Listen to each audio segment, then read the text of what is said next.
Good evening, everyone, and welcome to the Chatham Select Board meeting of October 25th, 2022.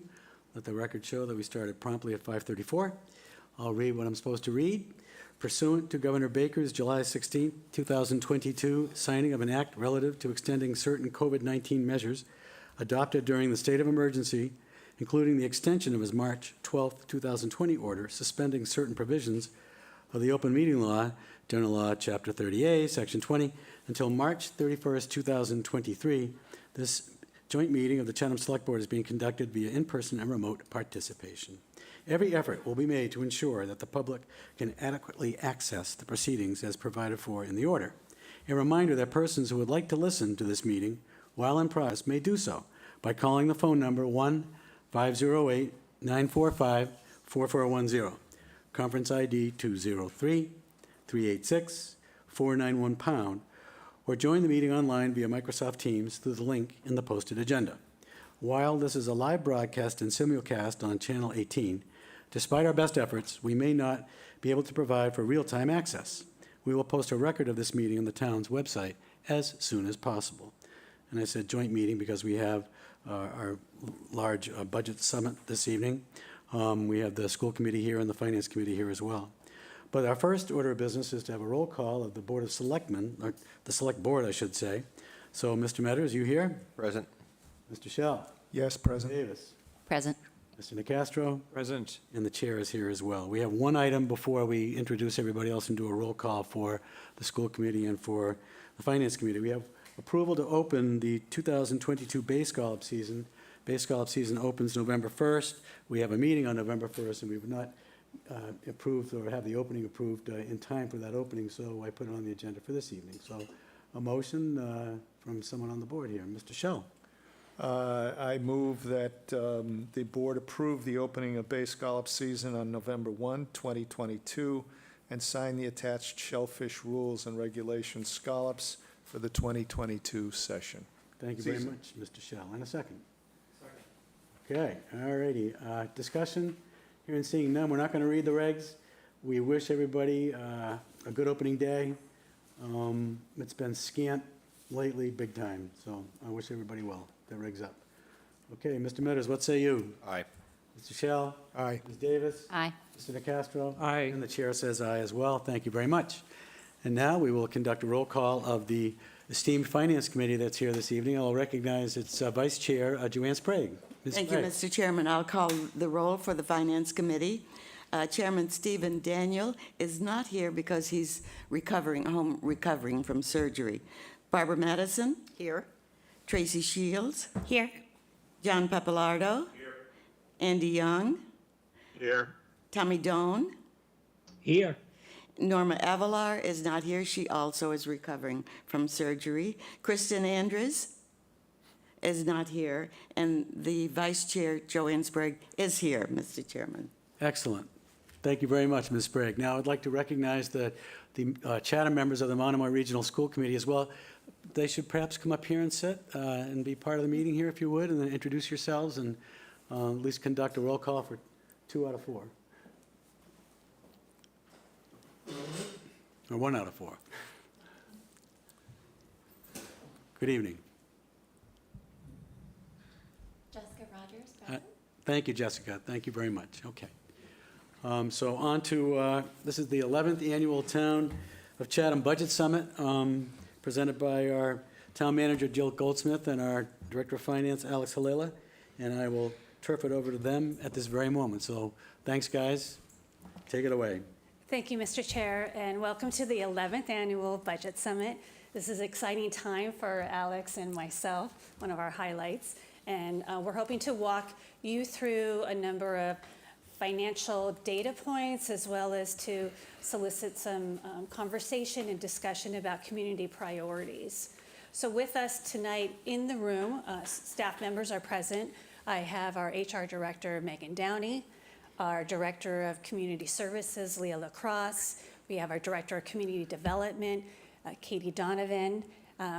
We have Debbie here from the COA, as I'm sure she's here as a resident and as an employee in dual capacity. And we also have many members of Team Chatham on the virtual side of things, so within the Teams meeting. I did see various chiefs, our Director of Natural Resources, as well as many others. And so I'm happy to announce them when I get back to my seat. So thank you, everybody. So today is the kickoff, as we talk about. And as Alex and I always like to do, we like to have budget themes. And so tonight's presentation is strategic budgeting for the future. And it's our financial state of the town. I'll do it here, yeah. So these outcomes are similar to what you've seen in previous budget summits, and just want to highlight a few of the items. So we hope for the participants and the public to gain an understanding of the town's financial condition, identify hidden or emergency problems before they reach serious proportions, also present a straightforward picture of our strengths and weaknesses to town officials and the citizens, reinforce the need for long-range considerations in the budget process. And we also wanted to add, just as a comment, we want to provide a starting place for reviewing and updating the financial policies and guide decision-making. And strategic budgeting, as we'll get into some more detail, is considered a best practice from the ICMA, International City Management Association, as well as the GFOA, the Government Finance Officers Association.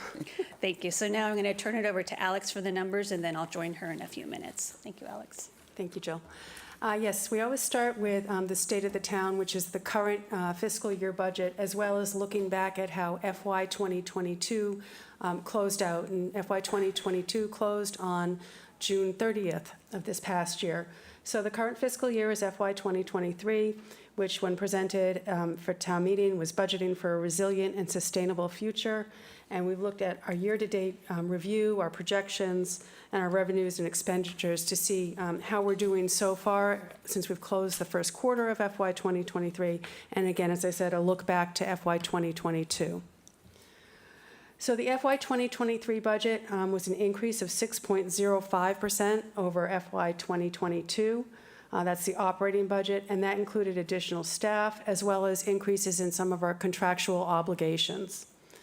The FY 2023 capital plan was $556,600, which was within the 9% of the operating budget as called for in the financial policies. And then for FY 2023, we had some enhanced support for the community support articles, and we'll go into this in a little bit more detail through the presentation, particularly for the Chatham Elementary School, where the regional agreement was amended for Chatham to support its elementary school at 100%, and Harwich with the same for their elementary school, as well as the Dr. Florence Selden Preschool Family Support Program and an increase to the Child Voucher Program. So the numbers, the FY 2023 budget versus FY 2022, again, an increase. This does include the water fund as well as, so that's why it's 5.11%, not the 6.05. I'm sorry, I'm looking at the revenues. So the revenues increased by 5.11%. You'll notice the tax levy increased by 1.14% over the previous years. The reason for that low increase, considering we had an increase of 5.11% overall, is that we've increased our local estimated receipts based on the actual receipts from prior years. Now that we've seen the recovery from COVID, we were so conservatively budgeted during COVID, we've been able to raise those going forward. State aid remains pretty level at $234,000. Other available funds include free cash, as well as some of the receipts reserved in the Waterways Improvement Fund to fund the operating budget and capital budgets. And then again, the water budget, which increased slightly over the previous fiscal year, and that does include water capital. Expenditures for municipal departments, again, 6.5 in the general fund. School budgets increased by almost 10%. Much of that is due to the Chatham taking over the elementary school. That was $739,000. Water department, almost a 7% increase in their expenditures. Again, that does include capital. The capital budget was a decrease. And then some of the assessments and the other standalone articles that were pulled out from either capital because they didn't qualify or they were above the limit. So quickly, the educational assessments, I touched on this briefly. Monomoy Regional School District, $9.5 million. Again, the Chatham Elementary School accounts, that was an increase of $739,000 for Chatham to fund that at 100% for the operating costs of the Chatham Elementary School. The Cape Cod Regional Technical High School, $355,000, decrease from FY 2022 due to the number of students who attend. And both the regional assessments include the debt service for those schools. Some of the FY 2023 budget drivers, again, looking at that 6% increase in the operating budget. Again, the contractual obligations, the water and sewer operations, which are contracted out, some of the CMAS fees, custodial services, and technology costs all increased from FY 2022 to 2023. Salaries and wages, as you know, that we have a growth factor for all the unions, so that is a 3% COLA for FY 2023 that was included in this $1 million increase, and that also does include the 7 new full-time equivalents. So we hired 2 additional firefighter, EMT paramedics.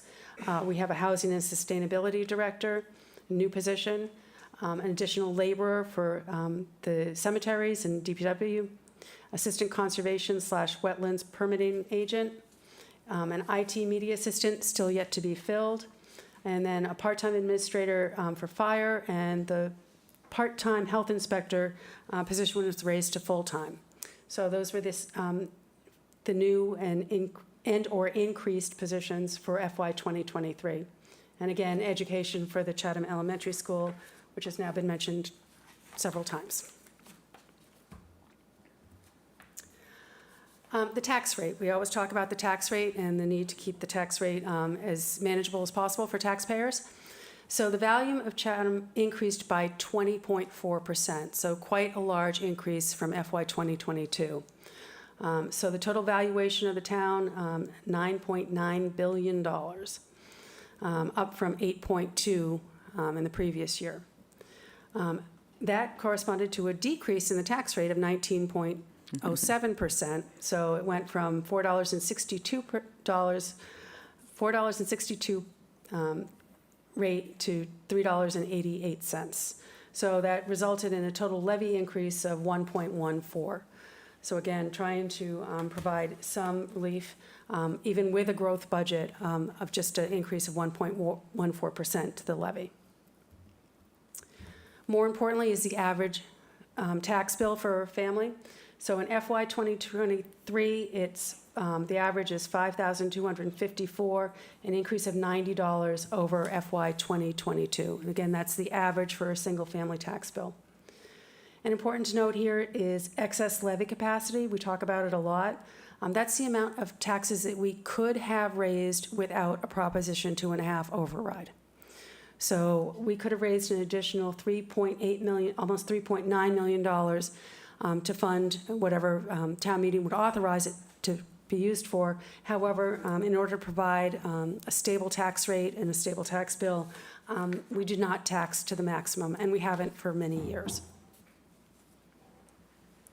But that does give us quite a bit of flexibility in our budgets and availability should something happen we need to raise those funds. So the town's fiscal position, state of the town, again, property values remain high. I wouldn't say stable. They've increased quite a bit over the past few years, but we expect them to level out in the future, especially as we see the slowing of the real estate market, at least in the Cape, if not in Chatham yet. Tax rate remains low. Our AAA bond rating was affirmed in March 2022 when we went out for general obligation bonds and also refunded our 2012 bonds, which saved us almost $1.5 million over the term of those bonds without extending the length of that term. Our reserves are stable to FY 2022. By reserves, we mean our undesignated fund balance as well as stabilization fund and other reserve funds. Capital projects, the only major capital project that was approved this past year was the water capital. We had 2 special town meeting in October, which approved the wells 10 and 11, and wells 5 and 8, the PFAS mitigation, as well as looking at additional treatment plant. We'll review our budget and financial policies. We do have one suggested update to that this year. And then budget summits, as always, our multi-year forecasts. We did provide the 5-year plan, which looks back 2 years, the current fiscal year, and looks forward 2 years in your package. And again, all this was done pre-pandemic and post-pandemic planning to look at the multi-year forecasts and adjust them as we need to.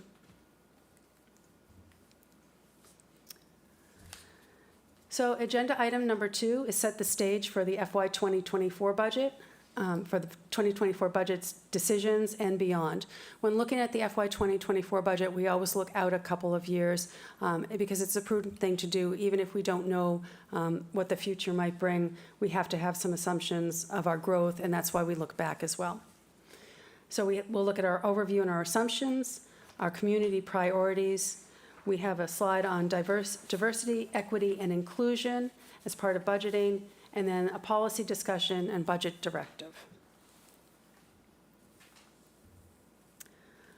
So looking back at the last 4 years, at when COVID hit in in calendar year 2020, in March 2020, and we were getting ready, I think we had presented the budget, and we were closing the warrant, getting ready to move forward. And then we pivoted. We had COVID, and we redid the budget, I think, 4 times before we finally had it approved in June of 2020. So the FY 2021 budget was budgeting in the unknown. For FY 2022, again, not knowing what was happening with the pandemic, we had the COVID core services budget, very lean years of budgeting. For FY 2023, we reverted back to the budget as it was first presented for FY 2021, which had been a growth budget prior to COVID. So we were budgeting for a resilient and sustainable future. And for FY 2024, we're looking at strategic budgeting for the future as we look out more than 1 or 2 years, but possibly as much as 10 years to have a vision for the future where we want to see Chatham in 10 years. Looking back to FY 2010, which we've done over a number of years, as that was a very difficult budget year after the recession. It hit Chatham a couple years later than it did many of the off-Cape communities. So that was a difficult benchmark budget year to our current fiscal year end. So in your packet, I had provided the metrics on this, and we have some of them here tonight. So we'll look at the 2010 budget versus the 2023 budget, as well as the revenues. So in 2010, the budget was just about 32 million. Now we've grown it, as you can see, for FY 2023. The total is almost 45 million, an increase of 6.05, I said, over FY 2022. And FY 2022 only increased by 1.4% over FY 2021. And you can see there it was fairly flat for FY 19 and actually FY 18, 19, and 20 only increased incrementally. So FY 2023 is the largest growth budget in a long time. Our local receipts or our economic growth revenues. So this is a formula we have, and it shows where we are. And you can see that in FY 2022, it increased quite a bit over FY 2021. We fluctuated again, it's only 2% in between, but we've gone up almost 2% over FY 2022. So this is something that is a good metric to see that we have strong revenues, and we measure this and we look at this to see if there's any negative trends.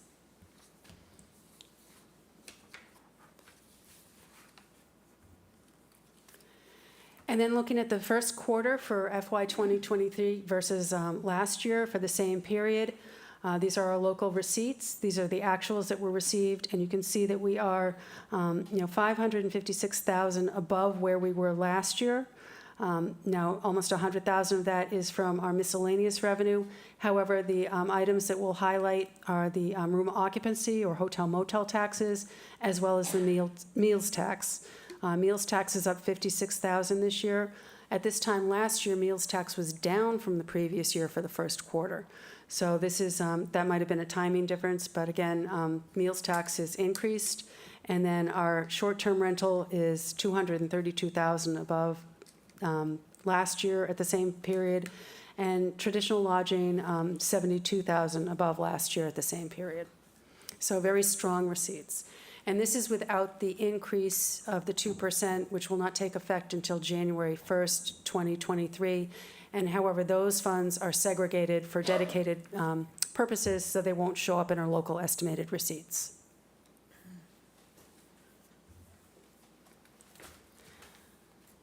So we talk about community priorities and initiatives, and I'd like to bring Jill, come on up.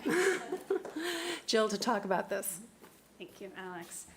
So the past few years, the Select Board have focused on social infrastructure as part of their value statements, in addition to other statements that we have used as guiding principles for our annual goals and objectives.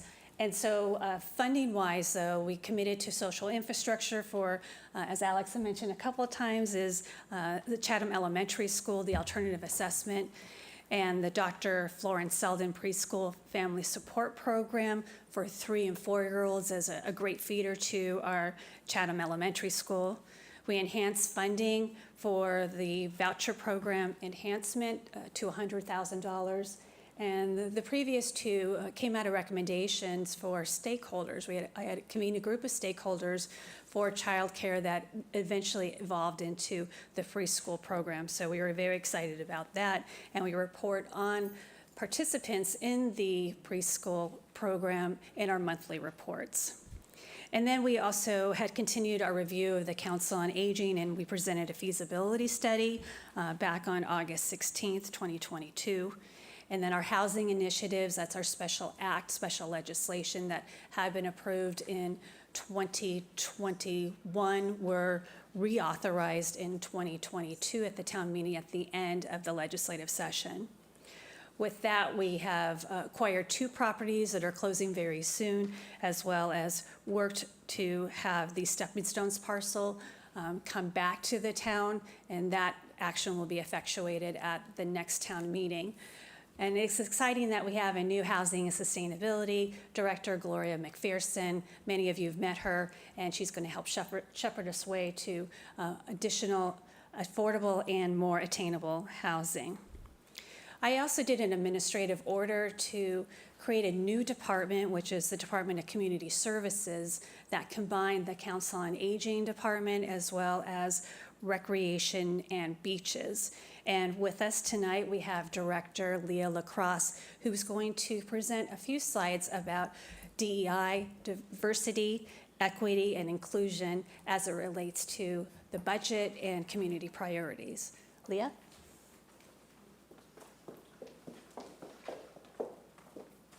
Thank you, Jill. Okay, thank you. Good evening, everybody. Before I get started with diversity, equity, and inclusion, I figured before I got into the slides, I would just say a couple of words about what each of those means as it relates to what we're discussing tonight. With diversity, it's the presence of differences within a given setting. In our community, that can mean differences in race, ethnicity, gender, age, socioeconomic class. It can also mean differences in veteran status, whether or not you have kids, all sorts of things. Equity is the process of ensuring that the town's practices and programs are impartial, fair, and provide equal possible outcomes for every individual. With inclusion, we talk about that we make sure that people feel a sense, that all people feel a sense of safety and belonging in the community. And it means that everyone at the table feels comfortable and supported by the town. So we'd like to look at DEI, as it's otherwise known, as a practice and not a policy. While DEI is our diversity, equity, and inclusion are interconnected concepts, that they are also distinct values that municipal leaders should actively seek to understand, define, and incorporate into their daily practice. We all play a role in DEI, and each one of our roles depends on our own roles within the town. At its best, DEI is a part of everything we do, every work environment we create, and every transaction and interaction that we have. DEI should be an integral part of how we do our day-to-day work. So what does that look like in the concept of, or in what we're talking, in relation to what we're talking about tonight? So each department within the town has their own specific responsibilities. For instance, in IT, they need to make sure that the website's accessible to everybody. The fire department will look to make sure that their response time are equally good across all areas. Community development, I'm sure that Katie will take a look at planning to make sure that her planning meets the needs of everyone in the community. For me, for one of my departments, say the Council on Aging, when we start planning our programs and our services, we need to make sure that they reflect the needs of everyone over 60. And it goes across the whole thing. Megan in HR, she wants to ensure that there's no discrimination in the hiring process. And then we have our shared responsibilities, which is the internal culture, making sure it's a safe and happy work culture, training and learning, community engagement and evaluation, strategic planning, hiring, and procurement. So when you apply an equity perspective to budgeting, we look at the fact that not only the town, but us as leaders carry an enormous responsibility and opportunity to impact the lives of our residents. DEI work is not a single policy or an action or even a position that can solve all the related issues. It's instead a mindset and a set of behaviors that must be practiced over and over again in every department. Without a clear thought to equity, we may overlook disparities and miss opportunities to apply resources fairly and effectively. So what can we do? We can make sure that we align department appropriations to produce equitable outcomes for all of our residents. We can allocate resources to mitigate barriers to accessing critical services and opportunities. We need to invest in equitable capital priorities. We can evaluate tax policy and revenue generating options using an equity framework, and use data to better inform decision-making and resource allocation. And last but not least, formalizing our equity budgeting policies, processes, procedures, and guidelines. And that's it. Thank you.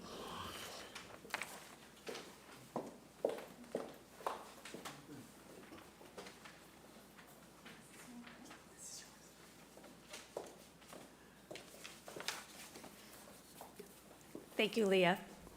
So as we look at our select board value statements, for which we'll also review at next week's select board meeting, it's November 1st, we will go through them and keep them in mind as we look to the future. As we had seen in the last fiscal year, we had focused a lot on protect environmental historic quality, and drinking water supply. That was a priority. But it wasn't any less of a priority than all of the other value statements for which the select board does set their goals and objectives. So we just wanted to point that out with a new DEI lens to look through and hopefully continue those conversations. Thank you. Okay, so with that said, looking at the FY 2024 budget, we'll start with our budget forecasts and then the critical factors, which are the priorities, policy issues and directives, the educational assessments, and then other funding and other priorities. So the budget forecasts, again, a 5-year budget forecast, which is attached to your packet, the FY 2021 and 2022 actuals, the current year budget as voted, and then the FY 2024 and 2025 forecast. And again, the forecasts are always subject to change. As we always have, our assumptions remain conservative at this early stage. We haven't received any of the requests from the department heads yet, so this kicks off the budget process. Sometimes we've asked for things earlier in the year, but we have not done that. So this is really the first budget discussion we've had, so we're have not even, the only things that we've seen is a couple of Community Preservation Act requests, and those are due on November 1st for anyone who might be listening and needs to get an application in. But again, that will be part of the whole budget discussion moving forward. So the FY 2024 factors, the educational budgets, we'll receive that in January. It's due by January 15th, which is a Saturday, so hopefully we'll get it on January 14th. We'll continue the small and annual capital items moved into the operating budgets. We have debt service that we look at, so we'll look at our debt drop-off and whether any new debt is going to be issued. We don't foresee any at this early juncture, but that might change. Town facilities, maintenance and resiliency, the continued needs of the town. Any state and federal mandates, particularly some of the OSHA that we've had in the past. And then we also look at our other post-employment benefits liability, or OPEB. So moving into the assumptions for FY 2024, estimated local receipts, again, based on last year's local receipts and the strong first quarter of FY 2023, we expect to continue to return the policy of projecting 85% of prior actuals. So once we have the FY 2023 actuals, that will be the basis for the FY 2024 estimated receipts. We will know pretty much what those are by the time we get the budget set. So we'll look at that. Expenditures, again, priorities. Are there any additional services that are necessary? And what do we need to fund resiliency efforts? Again, the debt per the schedule and the educational, the regional agreement. And we'll look at the Chatham Elementary School. As I mentioned briefly, we did, town meeting approve the increase of the local room occupancy tax from 4% to 6% of a local share, with the 2% being dedicated, 1% to the Chatham Elementary School support and 1% for attainable housing. And we can either use that to fund the operating budget for the elementary school, or we could save that based on any capital needs that they might have in the future. And we've asked them for their 5-year capital plan to come up so we can program that in. Again, revenues are allowable growth. So this is our statutory proposition 2.5, the 2.5% increase plus any new growth. We're estimating that to be just under $1,260,000. Again, local receipts, 85% of the prior actual. We'll continue to monitor that. Just a reminder that local estimated receipts reduces the amount that is raised through the tax levy, so it has a direct impact on that. And then state aid, we don't get a lot of state aid, but we'll keep that level estimate to the FY 2023 budget.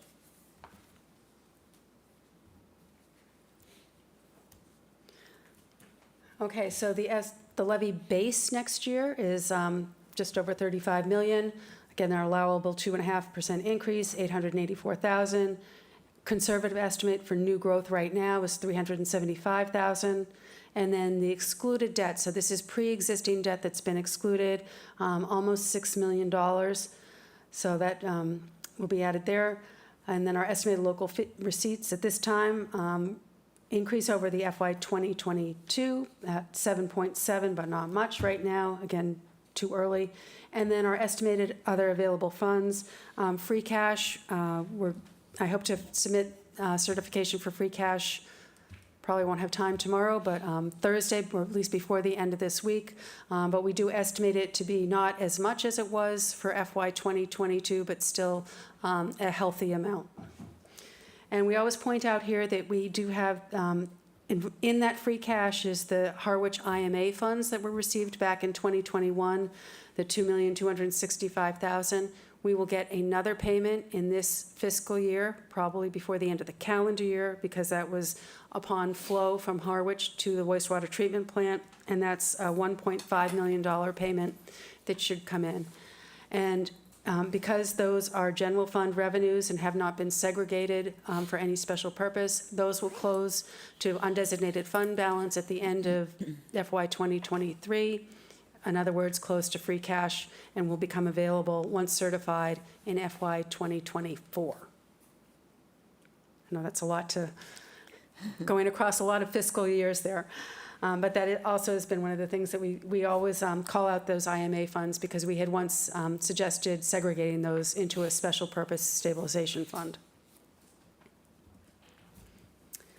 Hotel motel tax, huge jump with the adoption to the short-term rentals in 2019. So you can see where it jumped from FY19 to FY20, and then again FY 2021 with the full year.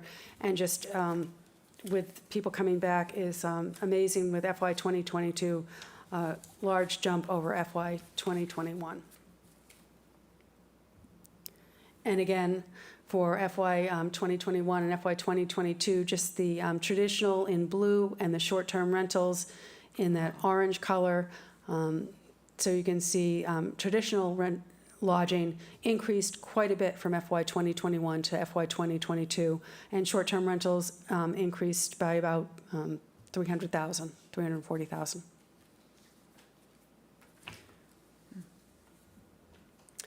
Meals tax, again, we touched on this a little bit earlier. It's been fairly steady. FY 2021 had a huge drop. I don't know why, but it did, and then it's back up for FY 2022. So that does fluctuate as, people might have been a little not eating out as much, but we have to look at this, especially in the case with inflation. We don't know what inflation's going to do, so people might cut back on some of their, spending, going out to eat, buying a new vehicle, et cetera. So again, we always try to have these conservative budgets at this time, especially for revenues. So moving on to our other available funds to fund the budget, free cash, we use that to fund the capital budget, other one-time items and other capital articles. For those of you who might be new on the board or new at home, free cash should not be used to fund ongoing expenses such as the operating budget. We have the PEG Access Funds, which funds the Channel 18 capital and operating budgets, our Waterways Improvement Fund, which funds the Harbor Master capital and operating budgets, and then we do have funds remaining in the Land Bank. The Land Bank, which expired in January of 2021, as you know, the town repurposed 1.5% of that 3% surcharge to go towards OPEB. But we do have about $600,000 remaining in that receipts reserved for appropriation account. All the debt service has been paid off for the land bank purchases. So we can use that for a future land purchase or for maintenance of land purchased with land bank funds. So that's just another available fund that we will remind department heads of and the board as we're looking for the future and what items we need to fund. We have revolving funds that fund the recreation programs, not for staffing. We have the Shellfish Revolving Fund, which funds propagation costs as well as some staffing. We have our receipts reserved for appropriation, as we mentioned, the PEG Cable Access Fund and our Waterways Improvement Fund. We've used most of our Chapter 90 Highway State Aid funds over the past several years. We do get about $345,000 annually from the state for roadway improvements. So again, that has been spent down over the past several years with quite a bit of roadway and equipment purchases. So we'll probably have about $345,000 available next year. And then the Waterways User Fee Revolving Fund, as of June 30th, it had a balance of just over $1.4 million. We've used that for some expenses, and that, again, requires input from the various waterways committees. Not necessarily a recommendation, but we need to go before them, and I think they're looking to have the trap dock shed funded by the WOOF Revolving Fund. And you had that on your agenda a few weeks ago. So the town's budgetary components, we have to submit a balanced budget, so our revenues must support all of our expenditures, which is why we focus on the revenues. So we'll look at our revenue outlook, the tax levy, local receipts, and other available funds, as we just discussed. And then our expenditures, the general operating budget, the educational assessments, the water operating budget, which is funded by water revenues, and then our 5-year capital plan, again funded by available funds with no impact on the tax levy. And then other capital items are separate articles for consideration, either funded through available funds or can be funded through the tax levy. Our community support articles for the preschool voucher, for the preschool program and the child care network voucher are both funded through the tax levy. So critical factors for the FY 2024 budget, we're looking at priorities, policy issues and directives, what funding and service priorities, both short-term and long-term funding, any enhancements and/or restrictions that the board would like to see. And then we've talked about taxpayer assistance, relief initiatives, and the residential tax exemption as it relates to the budget and the policy. And that's where I think we need to think about the DEI that we just spoke about too, is how these priorities and diversity, equity, and inclusion relate to these policies.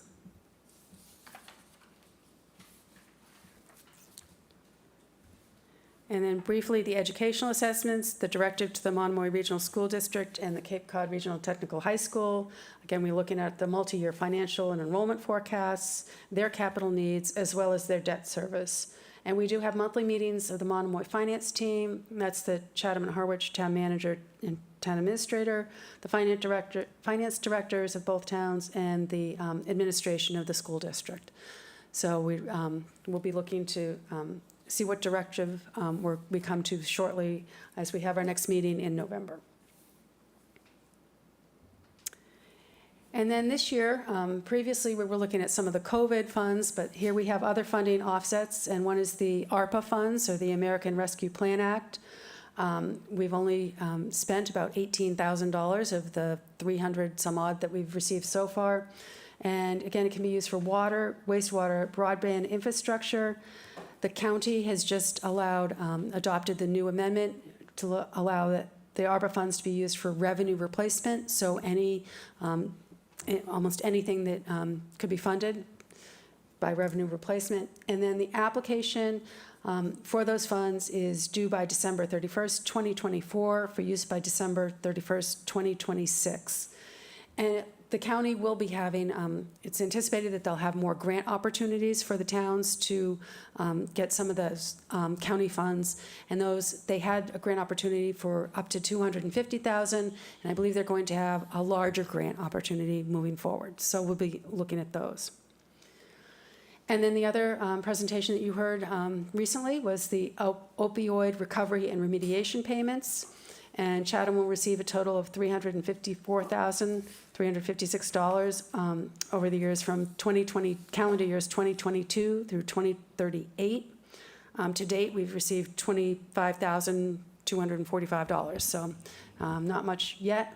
And that has to be used for substance use disorder prevention, harm reduction, and treatment and recovery. So right now, I think this is a good time to pause to see if the board has any questions, and that's. Thank you so much, Alex. You always do an excellent job in the overview of the budget and challenges. Alex, quick question on ARPA. What's Chatham's piece of ARPA? Well, how much is that? I know we got $354K for the opioid, but that's over a number of years. Is ARPA significant? We had $363,000 that came directly to the town. So, however, there are ARPA funds in the county. So they received $41 million. They did, and then I think the towns are going to titrate it to the towns about 11 or 12 or so, or I think. Yeah, So I just don't know what piece of that is Chatham's. And then, can we use that for our own? We can use it for our own infrastructure. Yes. No. Yeah, we can use it. Actually, with the revenue replacement, it's not just tied to the water, wastewater, and broadband infrastructure. It can be used for a variety of things. The only thing it cannot be used for is premium pay. Gotcha. Okay, all righty. I'm going to turn it to the board. Mr. Nicastro.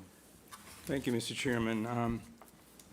I really am a little puzzled by several of the slides that relate to what you're calling diversity, equity, and inclusion, because that seems to me a reflection of a town policy. And this board, which is charged under the charter with making policy, not the town staff, not the town manager, we've never discussed that.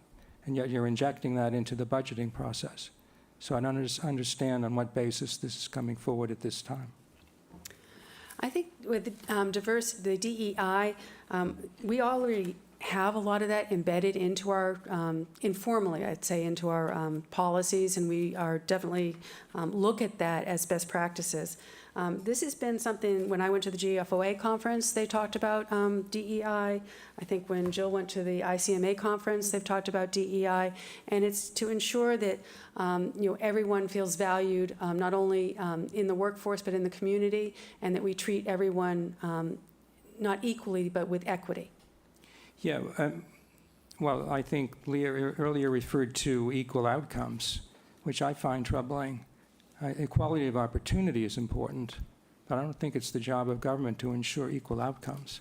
I think some of the goals that were articulated in those slides and in the packet are admirable. But I wonder if there is a slippery slope if we don't understand exactly what we're doing. You yourself, Alex, included mention of DEI when you were talking about the residential tax exemption. So are we laying the basis for a residential tax exemption? Is that what we're doing here? That's something that, by the way, and that's my second point, I think it's premature to be talking about a residential tax exemption in the budget when this board has not taken a vote to adopt a residential tax exemption for 2024. So those are my points. If I may, Mr. Castro, what was the reference to the residential tax exemption for DEI? Alex said, you can say what you I guess want. I missed it. All right, I might have missed it. I can probably say it best if I say it this way. If you say, and this is something that came up when we looked at this, so if you think of equality or equity, so DEI, if you have a residential tax exemption, it would go to anyone regardless of whether it's needs-based or not. So if you want equality, that's equality. If you want equity, then you would say, well, somebody who needs it would get it and somebody who doesn't wouldn't. Right. So the DEI, just for Mr. Nicastro's, your addition or information, the DEI effort, diversity, equity, and inclusion, is throughout business these days. I totally get that. It's everywhere. So I totally so get now it. I believe it's rolled into the municipal world. So I think you see Jill and Alex and her staff trying to grapple with how does it affect a municipality. And given that the budget is a reflection of the priorities of a municipality, how does it then roll into a budget articulation as well? So I deal with this in my business. It's all over my business, diversity, equity, inclusion, DEI. It has become a norm by which you are measured in the marketplace and by your public and your folks that use your services and how you present services and how folks access services. So I think I think it's important that we're giving some voice to it and some scrutiny to it and kind of layering it on a municipality to see how it might affect the budget or not. So I think it's a valuable conversation to have and a viable tool to use. Now, it's what the land does these days. I'm just saying. I totally understand what you're saying, Mr. Chairman, but this board has never discussed it. This board makes policy for the town, not the town staff. So That's my point. So in terms of the context of the budget, we can certainly discuss it. That's fine. Again, this is an overview of the larger budget. We have a lot of work to do before we get down to the nitty-gritty, and we haven't heard from Chatham 365, we haven't heard from Climate Action, we haven't done our own goals and objectives, which we're going to discuss next week. So there's still a lot of work to do. Again, I wouldn't overreact to the presentation and the inclusion of DEI in their presentation. I'd be careful there. Well, I stand by what I said, Mr. Chairman, and I look forward to November 1st when we discuss the goals and objectives, because that's the appropriate time for the Select Board to be discussing that, in my opinion. Yeah, but that was not presented as a goal and objective of the board. Well, Select Board. You can call it non-policy, but it is a policy. No, it's not. It was layered onto a budget presentation. Well, I guess we disagree. I guess we disagree, Mr. Chairman. Yes, we do. Thank you. Mr. Shell. Yeah, I'm just going to say, I take your point, Mr. Nicastro. I focused in your comment on, your comment to the effect that there were a number of things in there under that heading with which you agreed. And I think there's also an interpretive element here that this is a proposal for discussion. It's a lens, if you will, with which to look at the budget and the budget priorities and the budget initiatives that we will apply, that is being offered as one way to think about what's being proposed. I mean, it is, as the chairman has said, and I don't mean to denigrate it, because in many ways I'm very supportive, but it is a bit of a buzzword that is applied in a general way. I think as we look at the specifics, we can decide whether this, that, or the other thing is appropriately framed in that context. And I certainly agree with you that we haven't done anything with respect to the residential tax exemption. So that remains to be seen, I think. Thank you. Ms. Davis? I think by nature, we should be looking at everything through that lens. And so I look forward to discussing it as a board policy as well, but I have no problem with it being discussed within the context of today. Some of my questions were a little more specific, and I hope I'm not, one of them was about the ARPA, but with our Harwich IMA going into it's in free cash, did you say? It's in free cash. So why didn't we, and I guess this is for the board or just, I can't remember, why we didn't put it into some sort of segregated fund at a time, what was the rationale behind that? I can't remember. We presented an article to town meeting, and it failed. Okay. All right. Okay. All right. It's still ostensibly in free cash. We haven't. It's Yeah, still, so that's why we call it out every year. Right. Yeah. And so we haven't done a thing with the money, it's just sitting there. Correct, we tried. Okay. All right. I'm just putting that out there because it seems like we have a lot of that going on. I really like the fact that we're in really good shape and we live in a good town. Anyway, one of the things that I noticed in the revenue comparison charts was that the license and permitting was down like $30,000. And to me, that's almost like a little red flag about what's going on in the town as far as, are people not using certain services, or are we losing like shellfishing people, or, do we know specifically why that money that was pretty big? Was that the current fiscal year Yeah, to last year? Let me just look at maybe that it was the slide. last year. Oftentimes, it's a timing difference. Okay. So that's why, we monitor this quarterly, and then, we'll look at, see where we are halfway through the year, but it could be a timing difference unless Katie knows otherwise. Okay. Maybe building has gone down or yeah. Perhaps, okay, it's okay, I don't need to know specifically, I just noted it. The other idea is that we were, we're building a social infrastructure, so, when I think about what we might be wanting to be looking at in the future, and if you're looking at long-term things, there's probably a laundry list, but in general, that still rises above, to me, as a priority, as well as water and energy and energy efficiency, coastal resiliency, and housing. So that's all I really have to say for right now, and thank you so much. It was really good. It's so far been an interesting presentation. Mr. Metters? Didn't have a question, but this one did pop in my head, and it'd probably be more appropriate for next week.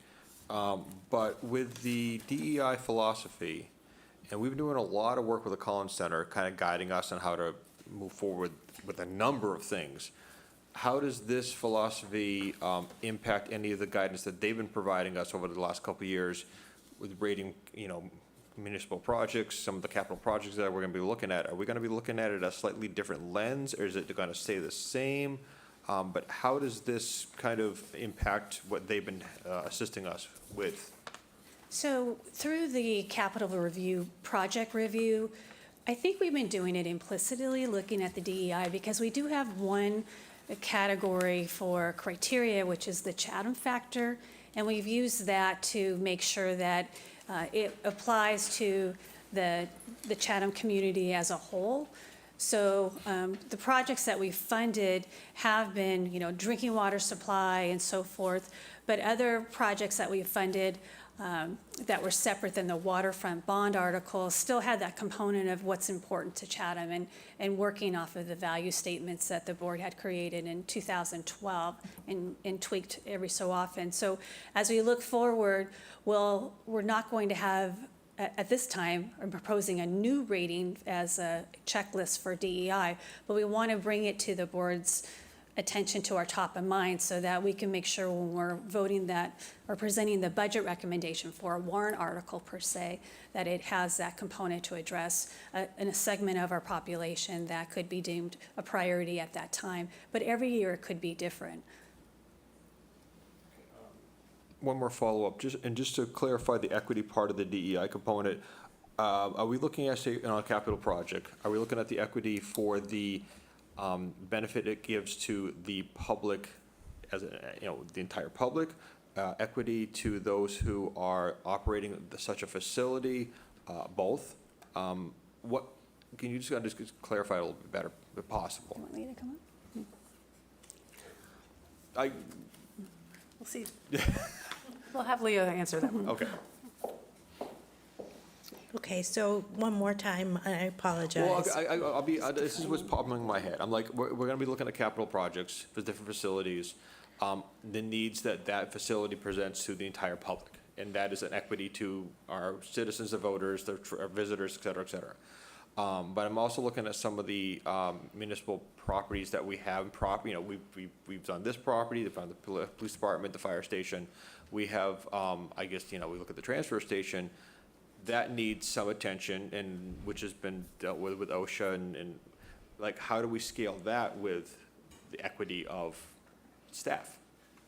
I mean, That's a great question. And I wish that I had the right answer for it, but, but just doing what you're doing is exactly the mindset that, when I made this presentation tonight, it's just exactly the mindset that, it's just a new way of thinking, it's a new lens, it's not a policy, and it's, in any way, but it's looking at that like, where are we gonna put these funds equitably?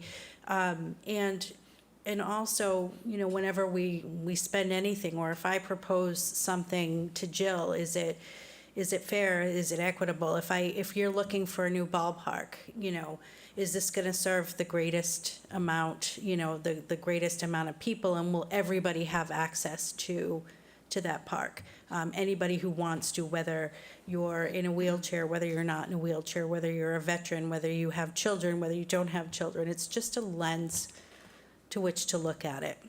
all right, thank you. Did I answer that question? Enough, yes. Okay. Thank you. Mr. Shell? Yeah, I don't really have a question. I just want to say, I'll start by saying I appreciate the one explanatory comment, Alex, that you, I think, directed in my specific direction regarding the way this thing works. I want to say I think there is a tension here between a track record and a snapshot picture of the status of Chatham finances that's quite good. Or as Shireen said, I'm glad we're in such good shape. The tension, I think, is that given that state of affairs and given all the demands that we face, we're still going to have to maintain the discipline that you've articulated and that you've had in place, implemented, if you will, obviously with the help of all the people around the table here, the proverbial table. But I do think that we have to emphasize that there are uncertainties based on our coming out of a really difficult period, but going into a period that has a number of things that will challenge your ability to predict, to forecast, and we're going to have to make some tough judgments around that as we go forward. And those are my general comments. Thank you. Thank you, Michael. Anybody else like to comment thus far? Anybody here? Okay. On to capital. On to capital. Thank you.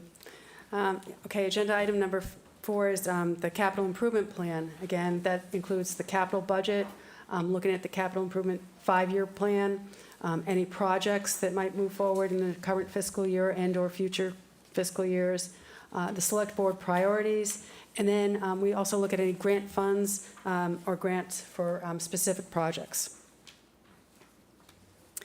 And we're still working, as Jill had mentioned, with the Collins Center to do our capital improvements, and this was the review criteria.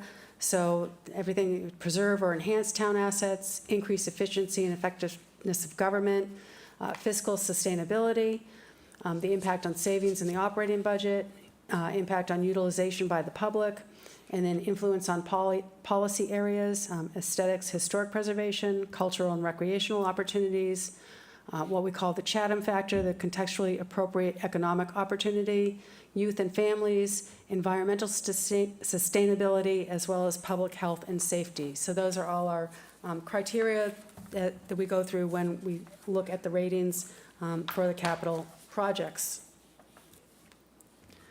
And to the numbers. Last year for FY 2022, we approved $2.5 million capital budget out of requests of over $14 million. And some of the standalone articles were taken out of that, so it was actually quite larger than that, but we took some of the standalone articles out. As well as in the capital budget, as you might recall with the Collins Center, we put everything in there regardless of the funding source, so community preservation articles, standalone articles, grant funding articles, everything goes into there, so we have a master plan of what our capital needs are going out 5 years. So again, the capital plan for FY 2023, as you can see, there were some, this has a larger number because some of those were individual capital articles pulled out. So 15.6 million identified, 2.56 approved. FY 2024, last year we'd identified 20.6 million, 2025, 7.3, 4.2, 3.3, and then FY 2028 has yet to be submitted as we have not asked the department heads for their capital budgets yet. Any items that weren't funded in FY 2023, either in the capital plan or separate, will be rolled over into '24, and oftentimes these numbers will change as we move forward and things get pushed out a year, or things get moved up a year, depending on the select board's priorities. We always call it our waterfront bond projects, as the waterfront bond was approved in 2017. And some of these are the Fish Pier, the South Jog floats, the Coast Guard float, Trap Dock, 90 Bridge Street and the Shellfish Upweller, Riders Cove, Old Mill Boatyard, Little Mill Pond Pier, Barn Hill Ramp Walkway, and Crow's Pond Ramp. These might change as we move forward, depending on the availability of funds. We've been lucky that we've gotten grants, the Seaport grant, to fund quite a few of these, specifically the Trap Dock and 90 Bridge Street. Other potential articles moving forward, community preservation projects. As the department heads, we've asked them to identify any town projects, as well as reaching out to the community for any projects that might be of interest. Usually the ones from the community are historic, recreation, and/or open space. We're looking again at affordable and attainable housing articles, as that's a priority of the board, or has been in the past. I'm not sure. I suspect it will be a priority continuing. Again, town projects. Unfortunately, last year, the Council on Aging was presented. It did not pass the 2/3 required at town meeting. So the board will make a decision direction on that coming up in this budget summit or budget cycle. The Energy and Climate Change Committee Strategic Plan, that's another project that's out there. And then as usual, dredging, which we usually fund as an annual basis outside the capital plan. And then another priority of the board from last year was water and water capital, whether we need to have any more water capital articles coming up for FY 2024 or the future. So I don't know if we want to pause here to talk about capital or any ideas on capital right now. Yeah, Alex, I do have a question on capital. It's related to the water infrastructure monies that we have, 11.3. And according to at least my pea-brain math here, we've spent about 8 of it on the Fish Pier and the Trap Dock. And I want to make sure that we revisit or are able to understand what we have left to spend on those waterfront projects, because I'm getting we have about $3 million left to spend. So what are we going to prioritize? Assuming that we don't have enough money in the $3 million to do all the remaining projects, I really would like to reprioritize them and find out where we are with respect to what it's going to cost us to complete the rest of them. Yeah, and we I did think it's just, very important, because we very much support this initiative. yeah, and we did just get a grant for $1 million from the Seaport to support one of these projects. So we will look at that, and things will evolve. As you know, but when we adopted this back in 2017, the numbers were out there as best estimates at that time. We're now 6 years after 2017, so we need to revisit and look at it. But again, that the WOOF revolving fund is a possible source of funds to fund some of these projects, if not able to be funded through the waterfront bond.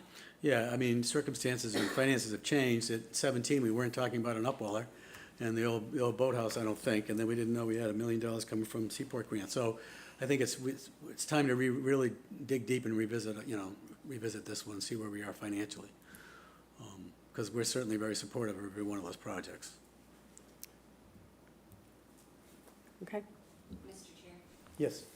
Just as an add-on, the Shellfish Advisory Committee had their meeting last Thursday, and they're very, very interested to know what our priorities are going forward. They're really concerned about 90 Bridge.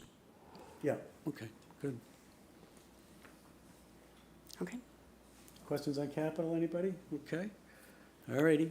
Continue, Alex. Thank you. Okay, debt service. We always talk about our debt service as if we have any large projects that are coming forward that need to be funded through debt. So our forecasts and our schedules. So this is one of the financial indicators with debt service as a percentage of general fund revenue expenditure, or general fund expenditures. And this shows that our debt service has declined since 2013 and kind of remained stable for the past several years. So that's a favorable trend. Here is the existing debt service in dollars. So you can see in FY 2022, it was just over, and this is the general fund only, not the water, just over $6 million, and it is declining. We did update, as I said, we refunded the 2012 bonds back in March of 2022, so we saved about $1.5 million through that refunding. But again, this does not have any potential new debt built into this model. When we do present articles that will be funded through borrowing, we do put projections in on what that will mean for our debt service budget, as we do not want it to go above where it was back in 2022.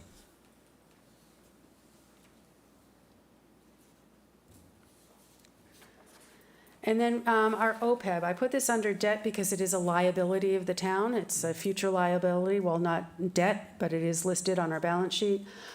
So our other post-employment benefits funding, the trust fund balance as of June 30th was $3,419,508.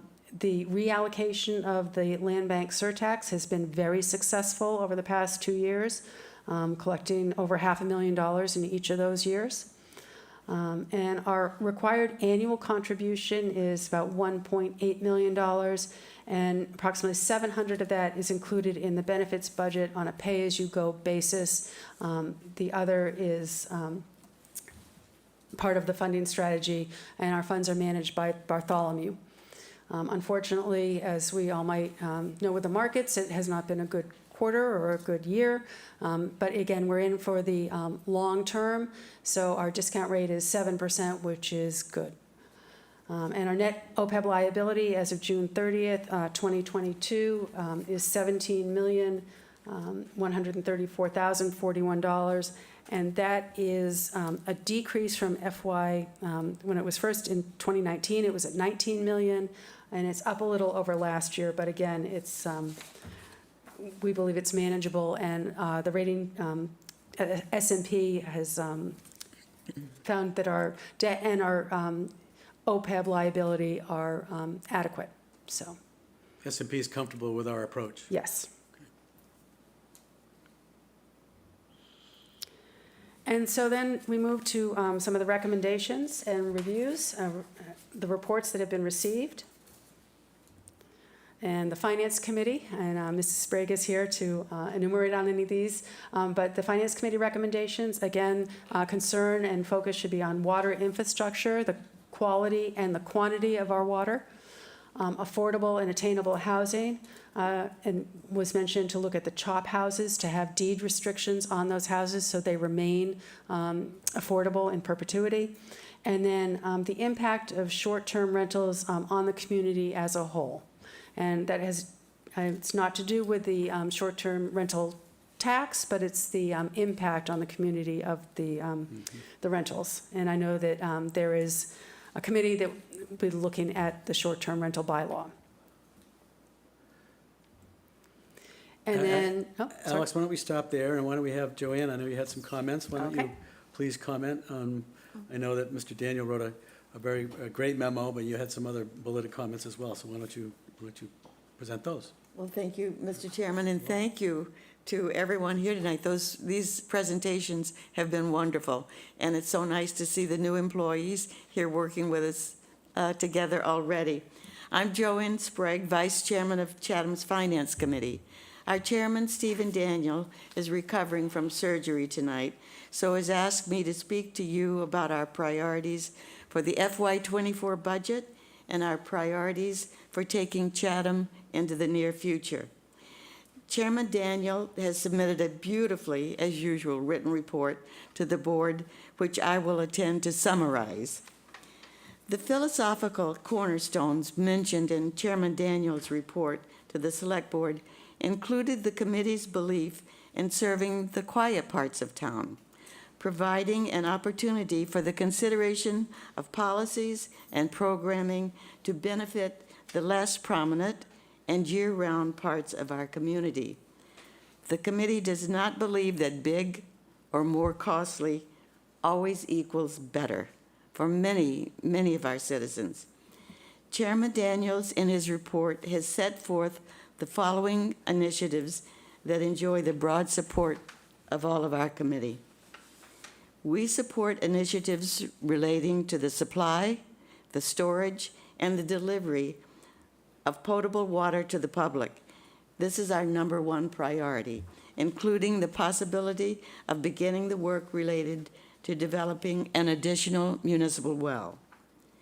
We support efforts in the development of affordable and attainable housing in town, including committing to a multi-year process to retain or secure CHOP house deed restrictions as affordable housing. We don't want to lose that benefit. We want to explore the development of housing for teachers and others at the northern end of the middle school property. Creation of a short-term rental bylaw seeking to limit the impact of short-term rentals on our town. We believe that developing and implementing some restraints to this currently unregulated market might prove beneficial to those seeking longer-term housing solutions. The committee supports the institution of electronic voting at town meeting.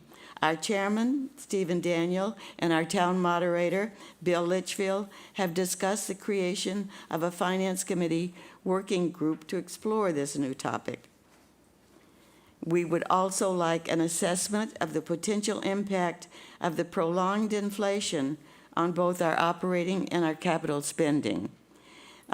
Where are we now? How does our next 12 months look to us as far as the difference in the inflation that seems to keep rising by the month? And we would like a roster of capital projects that are suitable and eligible for the federal funding soon to be released under federal recovery bills.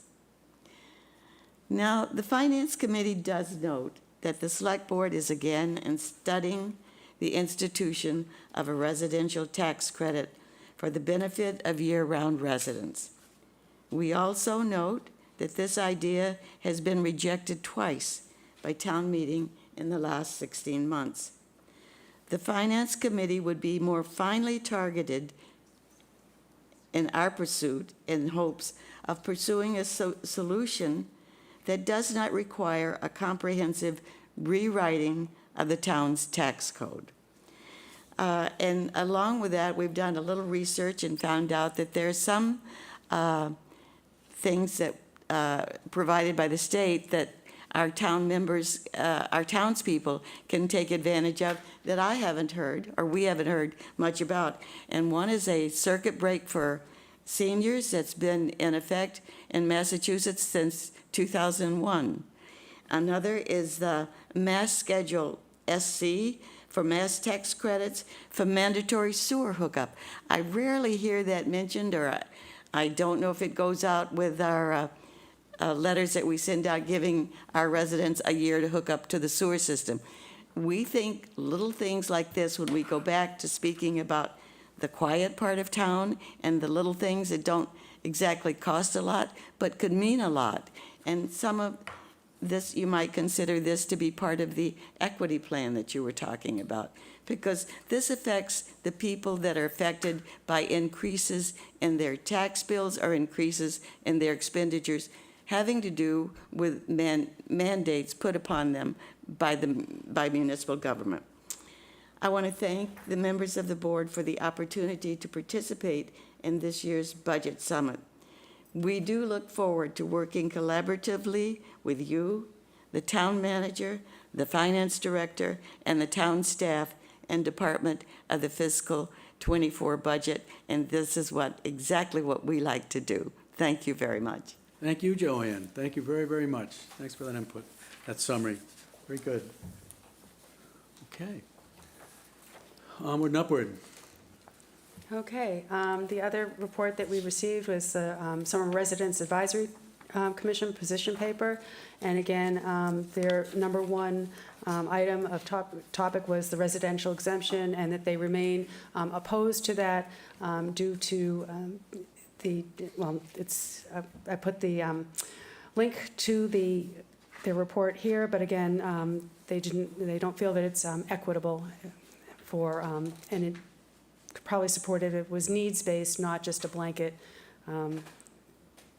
exemption. And then, again, we always look at sustaining the S&P triple bond rating. I'm very proud of that. So again, we look at to keep the fund balances or increase them. That's a stabilization fund and free cash. This year will probably be, I will be recommending that we increase funding to stabilization fund. Not a lot of money, but just take it out of free cash and put it into stabilization. Pension and OPEB. Our climate change, cybersecurity efforts are always of interest to S&P. They like our budgetary flexibility, the review of the fiscal and budget management policies, that we adhere to those, and then the annual review of those policies, which is next. So the annual review for this year, we are recommending to change one, which is free cash, which is stated that free cash should be between 3% and 5% of the operating budget, and we're suggesting to add the word minimum, because we keep a minimum of 3% to 5%. Over the last few years, free cash has been well above that 3% and 5%. So by having a minimum, that gives us more flexibility. And as I just mentioned, Standard & Poor's looks at free cash as a very healthy reserve to have. Prior year updates, we had previously raised the amount of the operating budget to 9% of the operating budget for the capital, and purchase orders had previously been at $2,500, and we raised those to $5,000. So those were the things. And in your package, we did attach the financial policies for your review. Can we vote on those financial policies? Yes, we can present They should be those. future agenda items, Jill? We'll have that as a future agenda item, yes. All right, so wrapping things up, looking at the FY 2024 budget, we have the review process. We look to the boards for directives, and then the budget calendar. So looking for FY 2024, and this is in your agenda report, we're looking at the cost of supplies and utilities likely to increase, as we've seen them increasing already. And if they increase, that will cause an increase to budgets. Our revenue and expenses, the effect of inflation on both of these metrics. Revenues may decrease as people tighten their belts. Expenses, again, the cost of goods and services, delivering those goods and services likely to increase. Supply chain challenges, still in effect. We're still feeling those effects. And that, again, delays items and/or increases the cost of them. Delivery of initiatives and objectives, the staffing workload capacity challenges, those remain, although we have not highlighted them here. Even with the additional staff, we still do have some workload issues and challenges. And then strategic budgeting with the ability to adjust if necessary. Again, our budget should remain flexible and a moving forward, not stagnant at one point in time. So we look as a strategic budget for the ability to adjust. And these are lessons that we learned with COVID and with the pandemic, and we'll carry those forward. Yeah. So priorities, policy issues, and directives, looking at social infrastructure, our economic and community sustainability, any community initiatives, separate from any housing initiatives that the board might have, our coastal resiliency and climate change, the ARPA funding, what will we do with those ARPA funds, the drinking water supply has been mentioned, ensure adequate drinking water to meet demand, and then we always consider wastewater, as that has been an ongoing large project for the town since 2009. So FY 2024, strategic budgeting for the future. If we're looking out as vision, planning for the future, strategic budgeting would include being broad-based to conform to changes as needed, so that's looking out 4 to 10 years. The strategy to get there is the direction and priorities to achieve the vision, and that's looking out 2 years, probably 2 to 4 years. And then the tactics to put the strategy into action, and that's 1 to 2 years. So that begins with the FY 2024 budget, moving to the FY 2025 budget.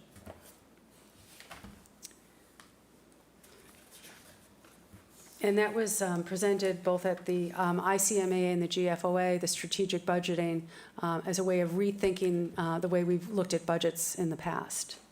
So again, we've brought up the Select Board Town value statements that you'll be looking at in regards to, for review on November 1st, and looking at your goals and objectives.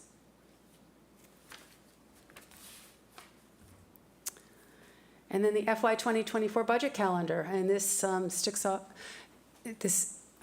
starts off our budget season. So budget kickoff is today. Again, November 1st, the calendar year 2023, FY 2024 goals and objectives. November 28th, we're requesting the operating and capital budgets due to the town manager. December 16th, any fiscal articles to the town manager. And then January 13th, we'll be looking for Monomoy Regional School District to present their budget, their recommended budget to the town manager. And then January 17th, we're looking to present the FY 2024 operating and capital budgets to the board, to the Select Board and Finance Committee. This is an old slide. To the Select Board and Finance Committee, as well as to, at that time. And then from then on, the Finance Committee can review any recommendations at any time and make their recommendations to the Select Board in advance of the Select Board approved budgets going back to the Finance Committee on March 1st. And then the Finance Committee recommendations in order to get into the warrant by March 21st in advance of our May 2023 annual town meeting, which the board will determine the date by December 31st of this year. And that's what I have. Oh, okay. Thank you, Alex. Wonderful Great. job, Jill. Wonderful job. Thank you so much. Comments, questions, summary statements by the Select Board and/or members of the Finance Committee that are here this evening? Any summary comments? Mr. Shell? Actually, I have two questions. One, and I'll just ask them both, they're unrelated, and you can deal with them as you see fit. The first one is with respect to the change to the what used to be a target, which is now a minimum for free cash. Is there a number that is a top number that's too much? I mean, I'm sort of new to this process, but I'm just wondering if free cash were calculated according to the way you look at the minimum, were 10 or 12%, does that imply that we tax too much, or what does that imply is really the question I'm asking. And then my second question is, with respect, there are a number of mentions of inflation, and it's obviously a big factor here. Is there a built-in assumption to the budget process or set of assumptions range, if you will, for the budget period as to what inflation is likely to be? And I guess a related part of that question is, do we have an authoritative source or sources, whether it's an economics experts or academic experts, to which we would look for that kind of a forecast? All right, I'll answer question number 1 first. And in your packet, we did have the percentage of free cash, and it's been as high as 14.4% previously, and as low back in FY14 at 3.5%. So that's why we could cap it at a percentage, but again, as I stated, I would like the minimum, at least at this time, and we could look at that at other financial policies to see if there are other, if it gets to be a certain percent, what do we do with that?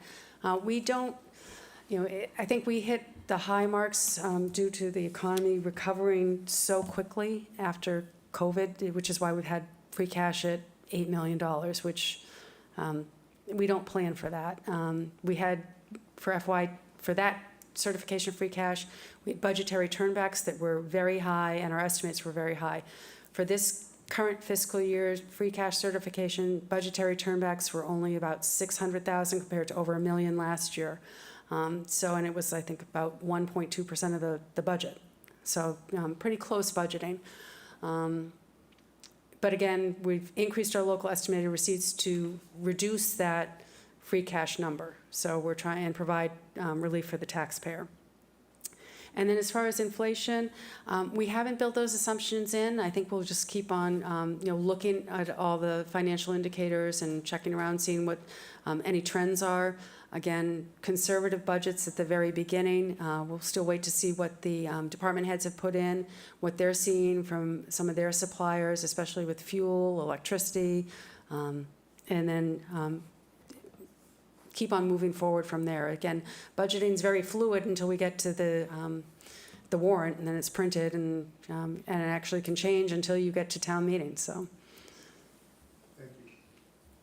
Mr. Chairman? Yes. Just one Yes, Ms. final Bragg, comment. please.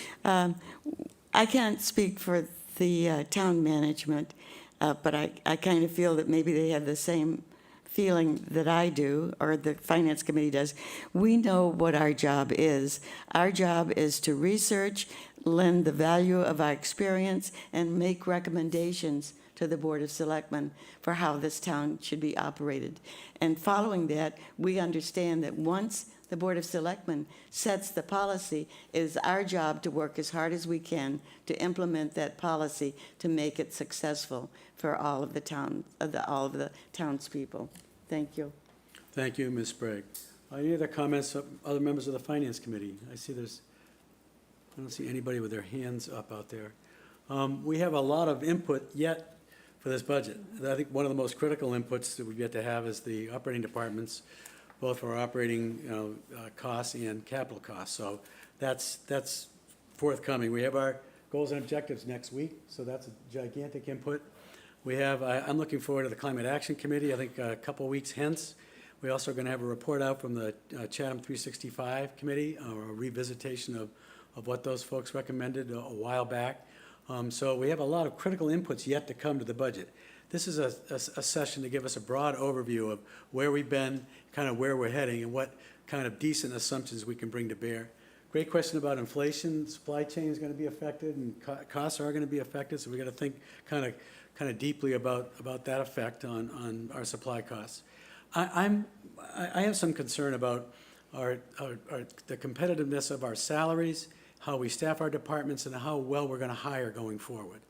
So I hope that everybody takes a real objective and frank look at their needs in the departments here in town and what the needs are going forward to get the job done, as Joanne Sprague just mentioned, so that we can move forward in, in the right direction for the town to deliver the services that folks have expected from this town. And we've done a great job, but during COVID and post-COVID, everybody, not just this municipality, not just the town of Chatham, but everybody's struggling with staffing, everybody.